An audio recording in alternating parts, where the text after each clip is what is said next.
Well, hello everyone. I had an interesting result on Sunday. I just wanted to share with you. And I was having a singles match, and it really made me think about how sometimes you just have to win ugly, and it's just how it's going to be. So I was during the course of this match, I was not able to hit my backhand like whatsoever, my topspin backhand, for the last about week and a half, 2 weeks. I just something has, I don't know, broken in my brain where I can't connect on the backhand side. I'm overthinking it. It's paralysis through analysis, and it's just not as effective as it could be.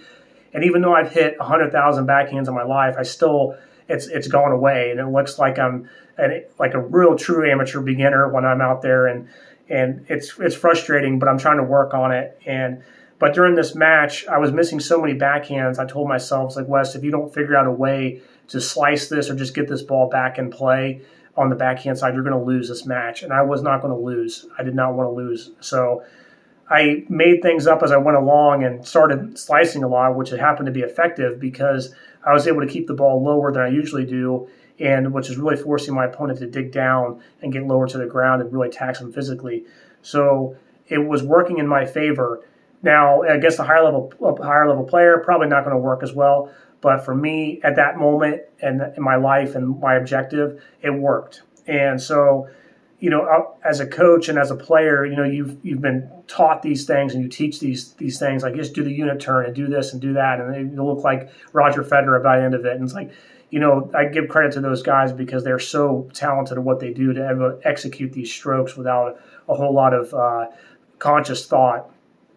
And I certainly do not look that like that. Do not, and we're remotely close to the pros. But for the time being, when you're in an objective and trying to accomplish a mission, you just have to figure out what you need to do to win, and within the confines of the rules. And that to me was so important to me that just to kind of throw all the technical stuff away and just kind of make things up as I went along. And some rallies, I call it being a court jester, where these players who are very unorthodox styles, and they just going to go out there and like look like they're just almost playing badminton at some point. And I started doing that type of style, and it was working for me, and it was actually kind of fun. I started laughing at some of the rallies. I'm like, I don't usually play this way, but this is kind of fun just to go out here and just hit this ball around like just making it up. So I wound up winning in a tiebreaker in that match, and it really meant a lot to me just because of the mental side.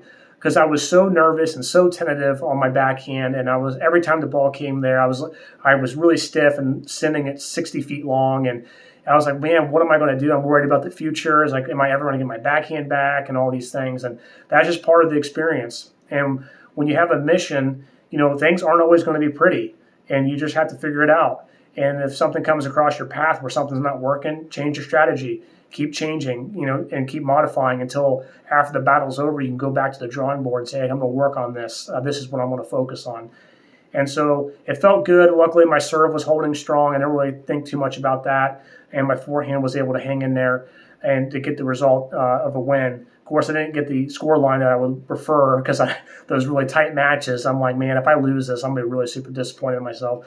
But that's all part of the growth and all part of the experience. So when you have a mission and things aren't going right, figure out a different strategy until you start winning. And if you start winning, keep continuing until that stops working. And then after the dust settles and everything's back to normal, go back to the drawing board. How do I do better? How do I improve from here? And that's where I'm at right now, is I'm definitely focused on my backhand, getting more rotation and getting that confidence back. That's a mini mission that I have going on right now, is to build that up in myself so I can actually start executing on some topspin backhands again. So, but that's all I got for this one. I'll catch you in the next one.